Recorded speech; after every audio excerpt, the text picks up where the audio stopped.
যে পৃথিবীতে এখন Islamic banking is the trend.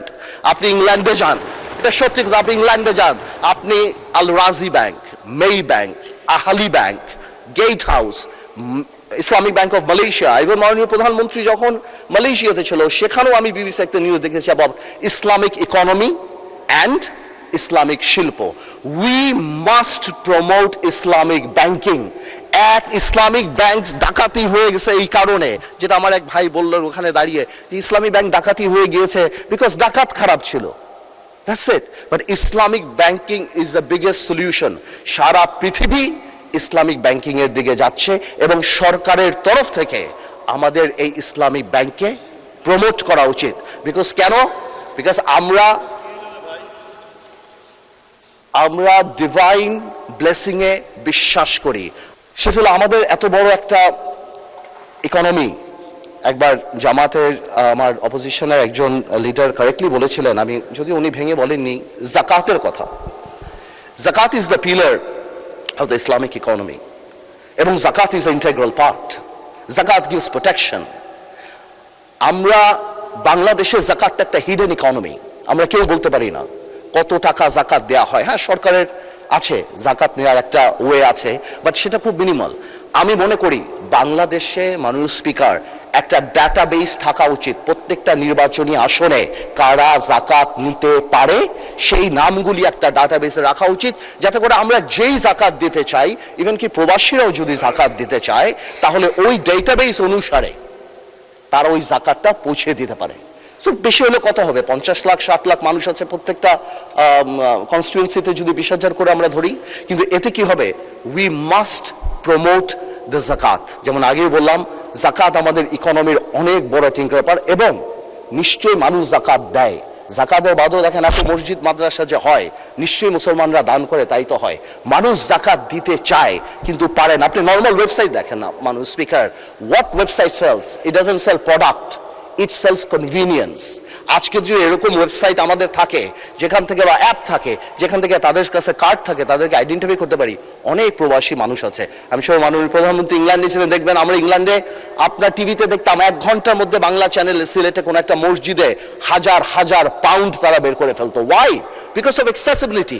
আমার মনে হয় যারা জাকাত প্রাপ্য তাদেরকে আমাদের এই সুযোগ করে দেওয়া উচিত, যাতে জাকাতটা আরো অনেক পপুলার হয়। অ্যাট দ্য সেম টাইম আমি প্রপোজ করব যে একটা জাকাত টেলিভিশন যাতে আমরা ইন্ট্রোডিউস করতে পারি, যাতে বাংলাদেশে যারা জাকাত নিতে পারে, যারা প্রাপ্য, তাদেরকে আমরা জাকাত যারা দিতে পারে সেই জনগোষ্ঠীর কাছে পৌঁছে দিতে পারি।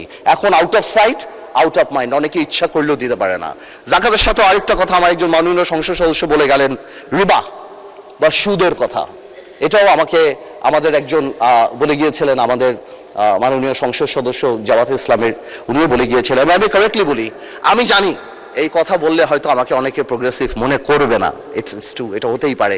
বিকজ আমরা এমনভাবে কনভেনশনাল ব্যাংকিং বা শাইলক সিস্টেমে আমরা যেভাবে ঢুকে গিয়েছি, এটা আমরা রাতারাতি পরিবর্তন করতে পারবো না। কিন্তু এটা সত্যি কথা যে পৃথিবীতে এখন Islamic banking is the trend.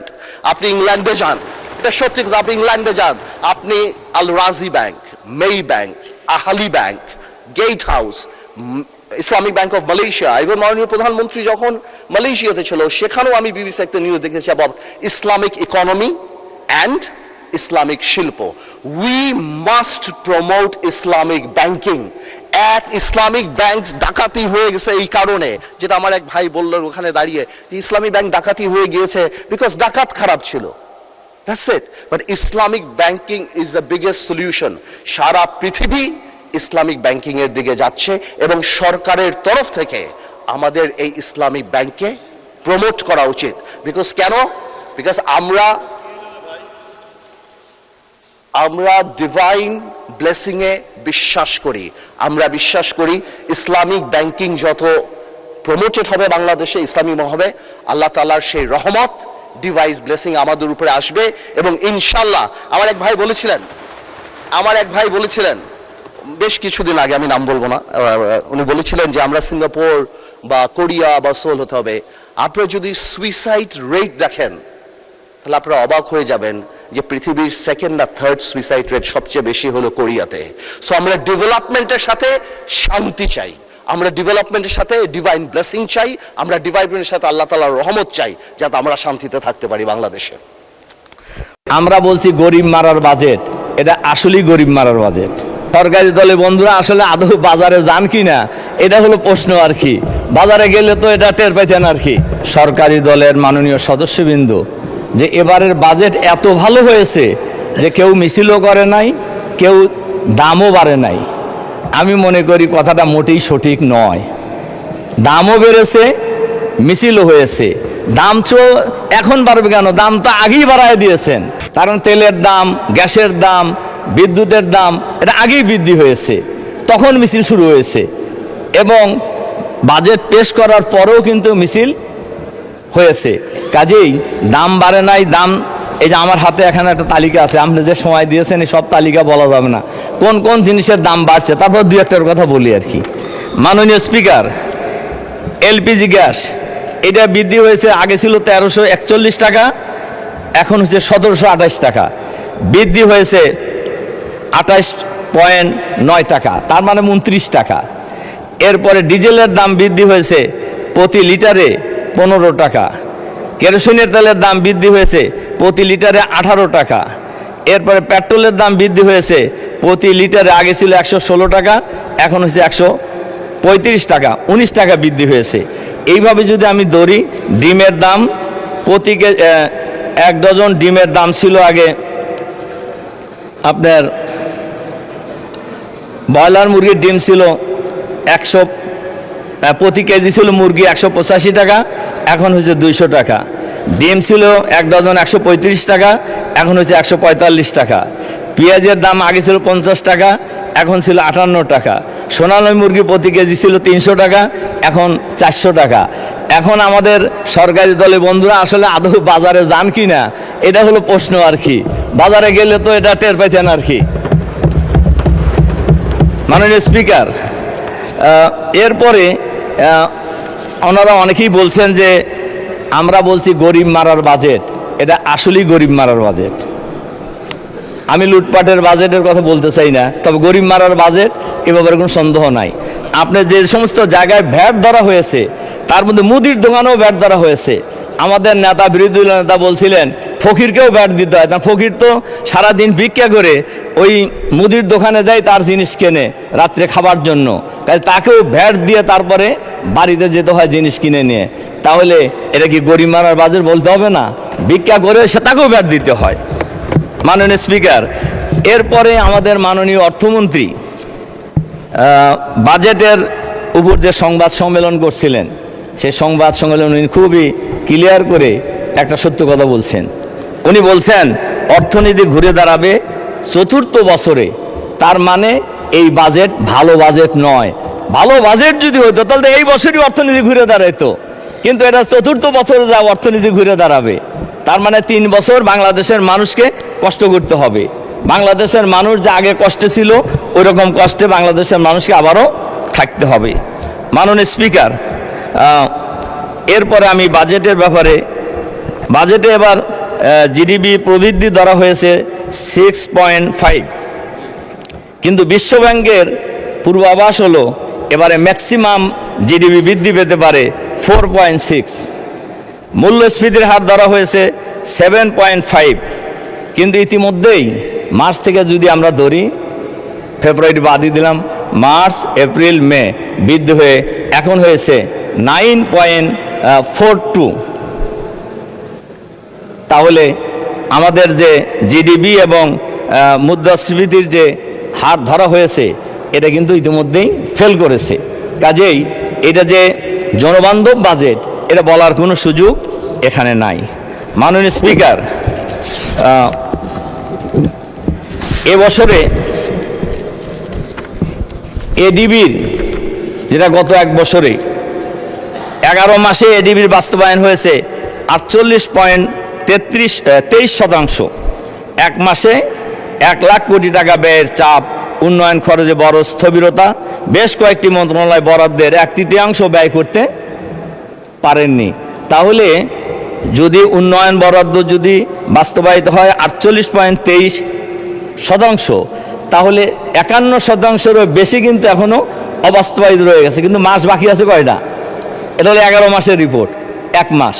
তাহলে 1 মাসে এই টাকা কিভাবে বরাদ্দ হবে? এবং এই যে তড়িঘড়ি করে বরাদ্দ, এই জায়গায় অফিসে আদালত থেকে শুরু করে সর্বত্রই লুটপাট হবে। এবং এই না হলে লুটপাট না করলে এত টাকা খরচ করবে কীভাবে? 11 মাসে 48% খরচ হয়েছে, আর 1 মাসে 51-52% খরচ হবে কিসের ভিত্তিতে?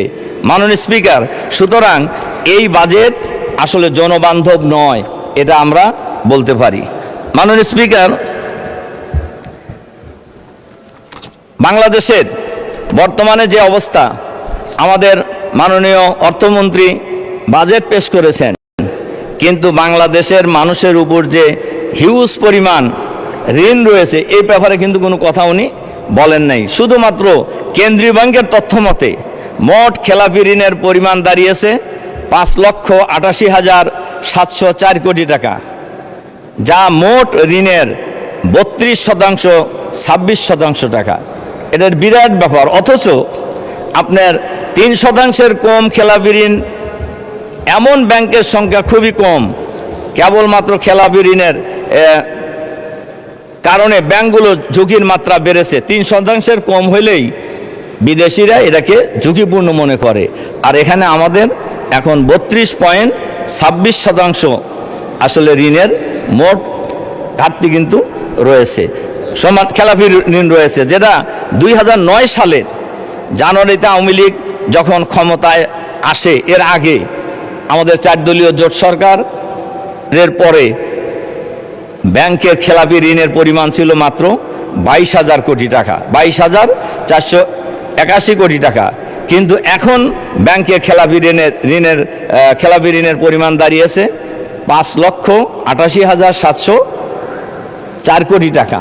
তাহলে দেখা যাচ্ছে এই টাইমে খেলাপি ঋণের পরিমাণ কিন্তু ব্যাপকভাবে বৃদ্ধি হয়েছে। কিন্তু এই ব্যাপারে বাজেটের কিন্তু এই খেলাপি ঋণের ব্যাপারে আসলে তেমন কোনো তথ্য আমরা পাইনি। মাননীয় স্পিকার, এবছরে এই সরকার ক্ষমতা আসার পরে যে বিদেশে ঋণ পরিশোধ করা হয়েছে, ঋণের টাকা দিয়ে ঋণ পরিশোধ, এটা একটা নতুন মাত্রা যুক্ত হয়েছে, যেটা আগামী কয়েক বছরের মধ্যে অনেক গুণ বৃদ্ধি পাবে। প্রায় 4 লক্ষ কোটি টাকা ঋণ পরিশোধ করতে হবে, যেটা আমাদের মতো দেশে কোনোভাবেই সম্ভব নয়। সম্মানিত মাননীয় স্পিকার, এই হলো আমি বাজেটের উপর কয়টা কথা বলার পর বাংলাদেশে বাজেট বাস্তবায়নের, বাংলাদেশের সমস্যার সমাধানের ক্ষেত্রে সবচাইতে বড় বাধা হয়ে দাঁড়িয়েছে এখন আইন শৃঙ্খলা পরিস্থিতি। আইন শৃঙ্খলা পরিস্থিতি গত 3 মাসের রিপোর্টে 100 দিনে খুন হয়েছে 605 জন, অপহরণ হয়েছে 196 জন। এটা হলো টিআইবির রিপোর্ট, এবং সেই রিপোর্টে বলা হয়েছে যে খুন যে হয়েছে 605 জন, এর মধ্যে সরকার দলের লোক খুন হয়েছে 288 জন। তাহলে সরকার দলের লোক খুন করলো কারা আর খুন হইল কারা? তাহলে দেখা যাচ্ছে যা হত্যাকাণ্ড হয়েছে, খুনের ঘটনা বাংলাদেশে যা ঘটেছে, এর প্রায় অর্ধেক মানুষ কিন্তু সরকার দলীয় হয়েছে। এর অর্থ হলো নিজের দলের লোকদেরকে নিজেরাই মেরেছে। এটাই যদি হয়, তাহলে যে সরকারের কাছে নিজের দলের লোকের জীবনের নিরাপত্তা নাই, সেই সরকারের কাছে বাংলাদেশের সাধারণ মানুষের জীবনের কি নিরাপত্তা আশা করা যেতে পারে? মাননীয় স্পিকার, এবং ধর্ষণের শিকার হয়েছে, এই বিস্তারিত রিপোর্ট আমাদের কাছে আছে। আমাদের মাননীয় স্বরাষ্ট্রমন্ত্রী আলহামদুলিল্লাহ উনি সব দিক দিয়ে দক্ষ, উনি সব মন্ত্রণালয়ে কিন্তু প্রক্সি দেন, কিন্তু উনি আইন শৃঙ্খলা রক্ষা করার ক্ষেত্রে আমি মনে করি ব্যর্থ হয়েছে। তার কারণ উনি আইন শৃঙ্খলা রক্ষা করতে পারেন নাই। গত পরশুদিনও আপনার সব পত্রিকায় এসেছে, লক্ষ্মীপুরে মা এবং 3 জন মেয়ে, ঢাকা বিশ্ববিদ্যালয়ের একজন ছাত্রী সহ 3 বোন এবং মাকে নৃশংসভাবে হত্যা করা হয়েছে। ধর্ষণের ঘটনা প্রতিনিয়ত হয়ে যাচ্ছে, কিন্তু এগুলো কিন্তু আইন শৃঙ্খলা বাহিনী এটা কতটুকু এরা মানুষের জান মাল ইজ্জত আবরু নিরাপত্তা বিধান করতে পারছে, এটা কিন্তু আমরা আসলে কেউই বুঝতে পারছি না। মাননীয় স্পিকার, মাদকের ব্যাপারে এই এখনই একটা বিল দেখলাম, যে আমাদের মাননীয় স্বরাষ্ট্রমন্ত্রী বিল আনছেন মাদকের বিরুদ্ধে, কিন্তু মাদক আজকে এই পার্লামেন্টের আমরা সবাই, সরকারি দল বিরোধী দল, আমরা কিন্তু সবাই ঐক্যমত পোষণ করেছি যে মাদক একটা ক্যান্সার, এই ক্যান্সারের মতো একটা জাতিকে ধ্বংস করে খাচ্ছে, কিন্তু মাদক বন্ধ হচ্ছে না। মাদক সেবী এবং মাদক সেবীর সংখ্যা এখন একটা রিপোর্ট অনুযায়ী 83 লাখ, এর সিংহভাগই হলো যুবক। কাজেই দেরিতে হলেও আমাদের মাননীয় স্বরাষ্ট্রমন্ত্রী মাদকের বিরুদ্ধে বিল আনছেন। আমরা আশা করব এই বিল বাস্তবায়নের মধ্য দিয়ে, আইন পাশ করার মধ্য দিয়ে বাংলাদেশের মাঠে থেকে মাদক চিরতরে বিদায় নেবে ইনশাআল্লাহ, নেওয়া উচিত। এটা নিতে হলে মাদক সেবী চাইতো মাদক সরবরাহকারীদেরকে আগে চিহ্নিত করতে হবে, এবং মাদক যে দেশ থেকে আসছে এই আশাটা বন্ধ করতে হবে, এটাও কিন্তু স্বরাষ্ট্রমন্ত্রীর দায়িত্ব। তাহলে দেখা যাচ্ছে আইন শৃঙ্খলা পরিস্থিতির অবনতি হয়েছে মারাত্মকভাবে, দেশে কোনো আইন শৃঙ্খলা নাই, আবার মাদকের সয়লাভও হয়েছে, কিন্তু এটাও কিন্তু স্বরাষ্ট্রমন্ত্রীর সাথেই রিলেটেড। এজন্য এই আইন পাশ করার মধ্য দিয়ে আমরা আশা করব মাদক বাংলাদেশ থেকে চিরদিনের জন্য বিদায় নেবে, আমাদের দেশের যুবকরা মাদকের এই নেশা থেকে রেহাই পাবে ইনশাআল্লাহ। মাননীয় স্পিকার, একটা কথা আমরা আগেও বলেছি এবং বলতেই হবে, সেটা হলো গণভোটের রায় বাস্তবায়ন করা। তার কারণ গণভোটের রায় বাস্তবায়ন করা, গণভোট দিয়েছে বাংলাদেশের শতকরা প্রায় 70% মানুষ, এবং আমরা সব দল মিলেই ঐক্যমত কমিশনে আমরা সবাই একমত হয়েছি সংস্কারের জন্য, এবং কি কি সংস্কার হয়েছে এটা গণভোটের সময় পাবলিকলি জানানো হয়েছে, এবং তার ভিত্তিতে মানুষ ভোট দিয়েছে। এবং কিন্তু আমরা লক্ষ্য করছি এই গণভোট এই পার্লামেন্টে সংখ্যাগরিষ্ঠতার জোরে বাতিল করা হয়েছে, কিন্তু বাংলাদেশের মানুষ ওনারা বলেছেন যে সংবিধানের সাথে সাংঘর্ষিক। একথা মোটেই সঠিক নয়। তার কারণ শহীদ প্রেসিডেন্ট জিয়াউর রহমান সাহেবের সময় গণভোট হয়েছে, এরশাদ সাহেবের সময় গণভোট হয়েছে, এরপরে বেগম খালেদা জিয়ার সময় গণভোট হয়েছে। তখন তো সংবিধানে গণভোটের কথা ছিল না, তখন ওইটা যদি কার্যকর হয়, এখন কার্যকর হইতে অসুবিধা কি? কার্যত অসুবিধা থাকার কোনো কারণ নেই। কিন্তু গণভোটে মানুষ রায় দিয়েছে, গণভোটকে পাশ কাটাইয়ে আসলে আমি গণভোটের ব্যাপারে একটা কথা বলতে চাই। আমাদের সরকার দলীয় বন্ধুরা হয়তো রাগ করবেন, রাগ করলেও বলতে হয়। কেয়ারটেকার সরকার 90-র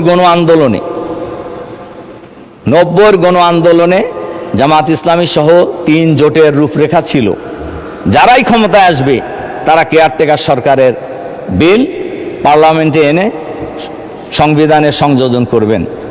কিন্তু আমরা লক্ষ্য করেছি জামাত ইসলামীর সমর্থন নিয়ে 91 সালে যে সরকার হয়েছিল ওনারা কিন্তু এটা করেন নাই। আন্দোলন সংগ্রামের মধ্য দিয়ে এক পর্যায়ে তড়িঘড়ি করে নির্বাচন দিয়ে 1 মাসের সরকার ছিল, কেয়ারটেকার বিল কিন্তু সংবিধানে সংযোজিত হয়েছে, এবং আশা করি আবারও সংযোজিত হবে, এবং অলরেডি হয়ে গেছে সুপ্রিম কোর্টের রায়ের মধ্য দিয়েই। তা আমি যে কথা বলছিলাম, গণভোটের রায় এটা বাংলাদেশের শতকরা 70% মানুষের দাবি। কাজে এই রায় বাস্তবায়ন করা সরকারের দায়িত্ব মেইনলি।